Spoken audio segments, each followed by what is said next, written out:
In just this year, I've analyzed over 47 business owners' credit profile and business credit profile who have struggled to get large limit approvals in business funding. And in this video, I'm going to be breaking down the most common themes that have kept them from going from $5,000 in approvals to $50,000 approvals so you don't run into the same roadblocks.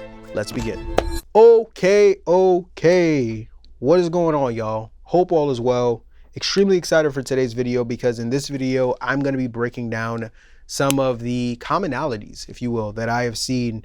I have looked at countless credit reports, some good, some not so great, business structures, business credit profiles, you name it, it has come across my desk. There's nothing you can show me at this point that will surprise me, and I genuinely do mean that. And why that works to my advantage is I've essentially done the legwork that you guys will probably never have to do, so that you can kind of just skip the line and watch videos like this where I'm going to be able to break down to you in real time, like, hey, if you are out and about applying for funding or have applied for funding recently and you were looking for maybe whether it was $15,000 from one lender, $20,000 from another lender, $25K, whatever that may be, and you thought you did everything right, whether it was through watching stuff that I talked about in my videos or beyond, and for whatever reason you still weren't able to get the approvals that you were looking for, this video should more than likely give you the reason as to why. So the first and most common thing that I saw from a lot of the business owners that I work with who wanted large limit approvals but kept falling short and getting smaller approvals was the fact that, and I'll kind of break this up horizontally here. Let's do this.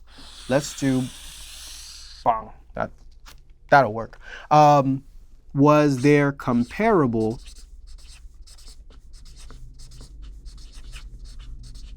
credit.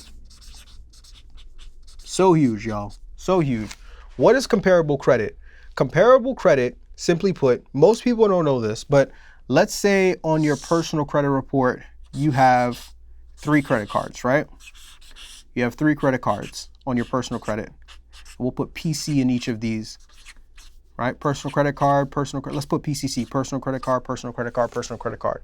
And let's say across these 3 personal credit cards, you have a 5K limit here, you have a 2.5K limit here, and let's say you got, I don't know, 1.2K limit here. But your goal is you're trying to get here to this big 50,000 or whatever that number is for you, right? In biz funding. Well,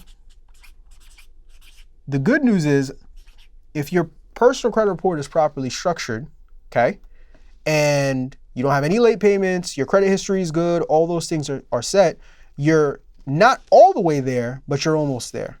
The not so good news is the reason why you're not all the way there is because whether you know it or not, the size of the limits that are sitting on these personal credit cards matter a lot more than you probably know. Why do I say that?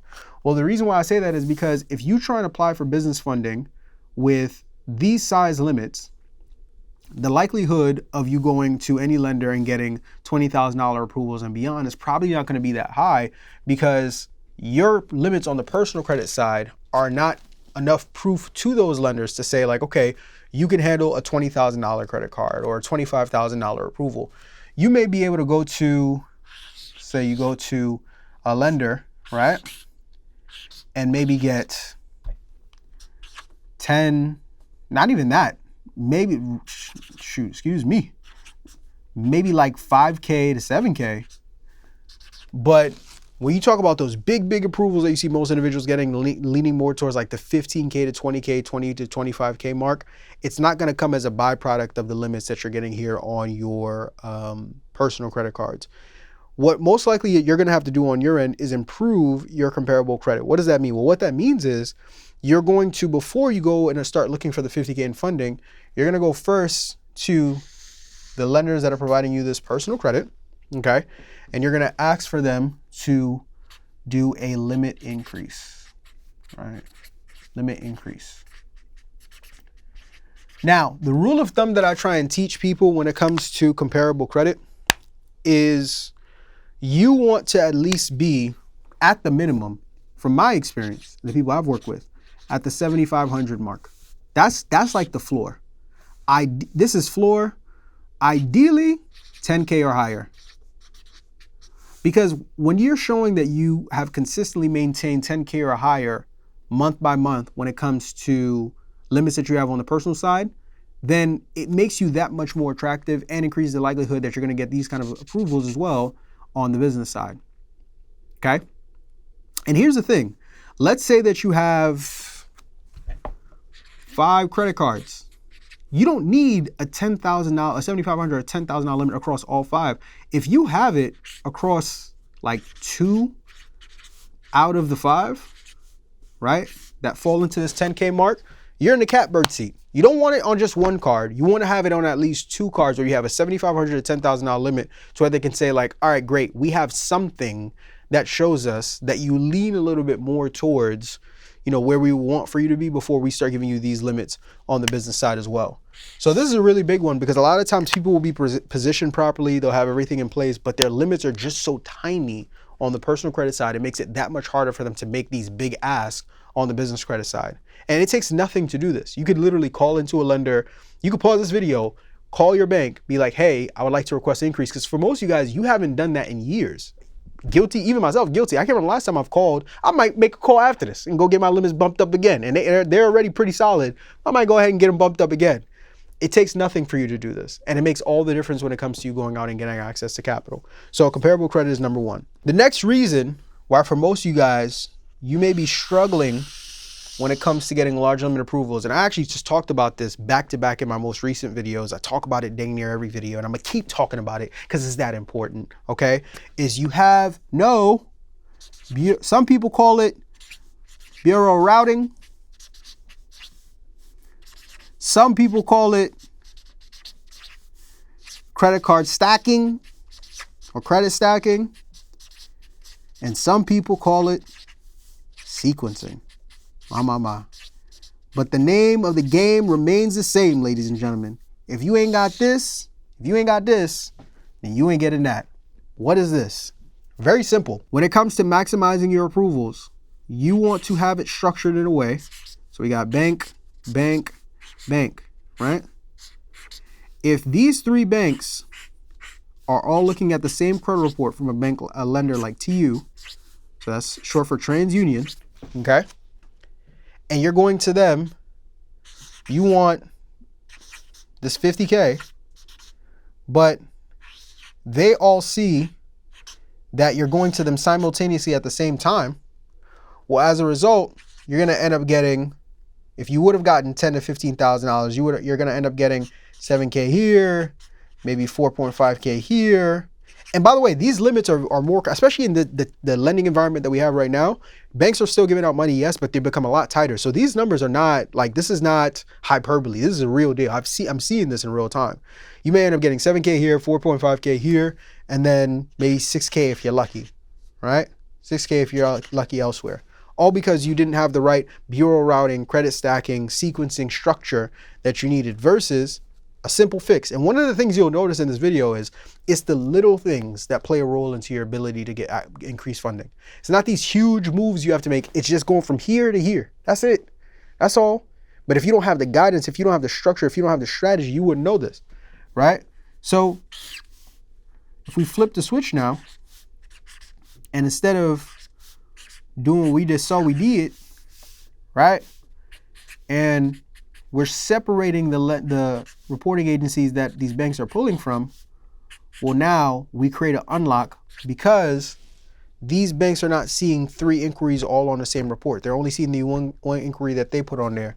To where now it's opening the door for more consistent approvals and larger approvals. So sequencing is huge because there were countless people within that group of the 47 business owners who I reviewed where I'm looking at their report and they literally have like TransUnion 12 inquiries, Equifax 14 inquiries. Some of the inquiries are like 3, 4 at a time from the same lender. It's like my friend, if they didn't give you the money in the first one, they're not going to give it to you the next 4 or 5 times that you ask, right? Compared to most of the people who are seeing that whether they funded themselves or they work with a company before us that had higher limits, one of the more common things that I saw was that the inquiry count on the reports is low because they evenly spread out the lenders that they were going to where they weren't just hammering one report without them knowing. So this is extremely important. Now, before we talk about some of the next things that contribute to or may be contributing to your inability to get maximized funding approvals. If you're watching this video and you want to be able to work with my team in order to analyze your business through the same lens that an underwriter does, I'm going to leave the link in the description below so you can book a call with us to see if you qualify to work with us. That's over at takeoffinancial.com. Once again, the link for that is going to be in the description below so you can learn more about what it looks to work with me and my team. But back to this video. The next one, and this one is a very common one.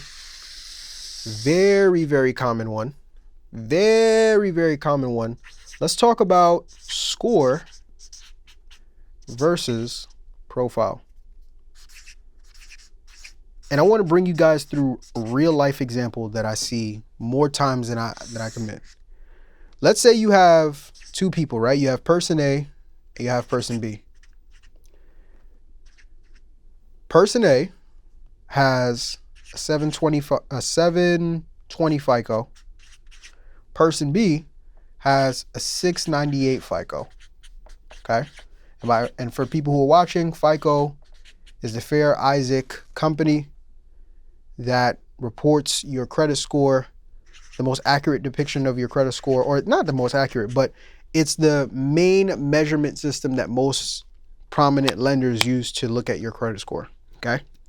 Without having access to either of these individuals' credit report, if you quizzed 1 million business owners and 1 million consumers across the country on who they think is in a better position to go out and get financing, funding, lending, whatever it may be, most people, if not all of the people, are going to say this person, right? They have the higher score. Clearly that's the case.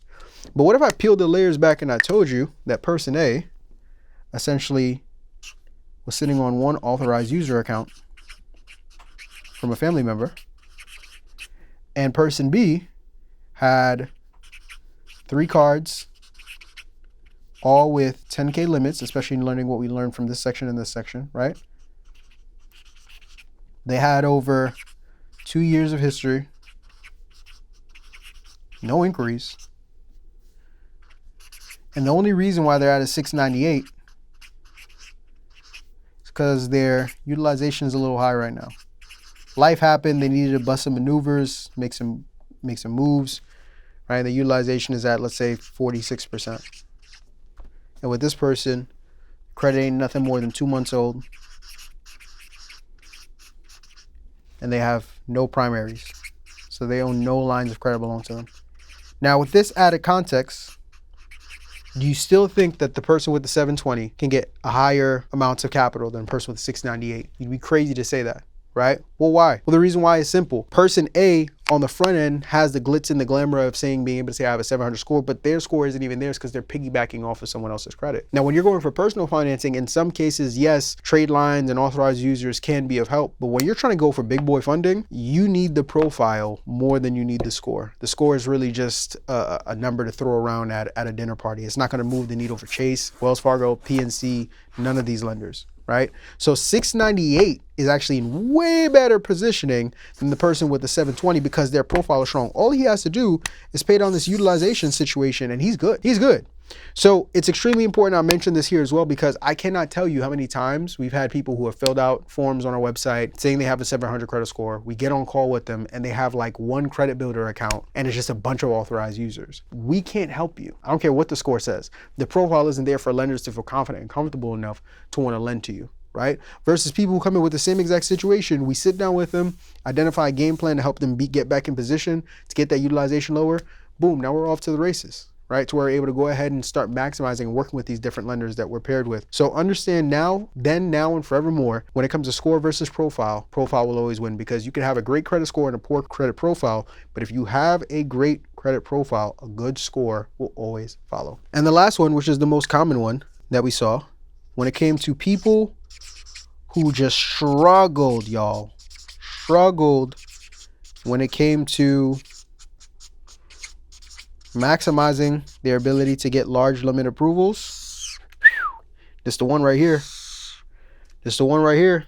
Nobody likes talking about it because it's not attractive, but it's the truth. No banking relationship. So what do I mean by that? I would rather, if I'm going for capital, I would rather, let's say I have 2 scenarios, right? We have scenario A or we have scenario B. Let's say I'm same person, same profile, same everything, right? You can go one of 2 ways.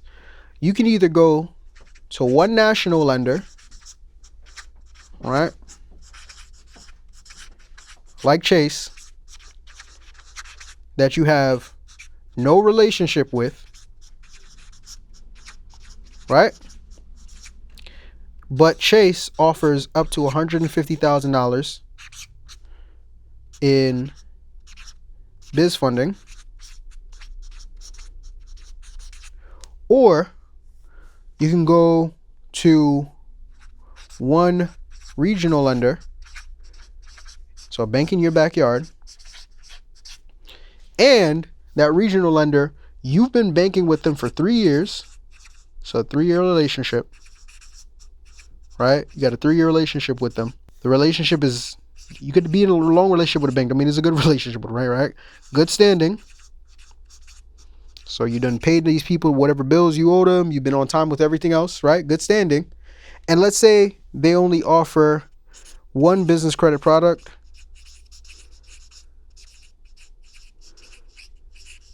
And the max you can get on that product is $25K. For me personally, as crazy as this may be to some people, I would rather go to this lender. I'm not saying I wouldn't go to Chase, but I would rather go here first and then swing over after the fact. Why? The reason why is because, especially in today's lending climate, relationship banking has never been more important.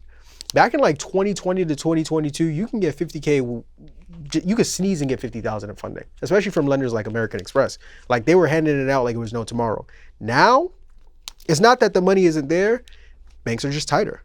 So prioritizing banks that you already have a relationship with is going to be the game changer that helps to take you over the hump. Because while everybody is scrapping to work with national lenders like Chase, because everybody's talking about them, the individuals who are working with regional lenders that they already have relationships with, or even national lenders or credit unions, whatever it may be that you have relationships with, are the ones that are ultimately going to win in the big picture of things. If you avoid these 4 pitfalls that most of the people that I see each and every single day run into when it comes to maximizing your their funding process, you will be able to make sure that you don't hit your head against the wall the way that they did, so you can start taking your approvals from $5,000 in funding to up to $50,000 in funding. I hope you all appreciated this video, and if you haven't already, once again, click the link in the description to learn more about how you can work with me and my team when it comes to positioning you and your business where it needs to be, so you can start getting access to funding and also be able to analyze your business through the same lens that an underwriter does.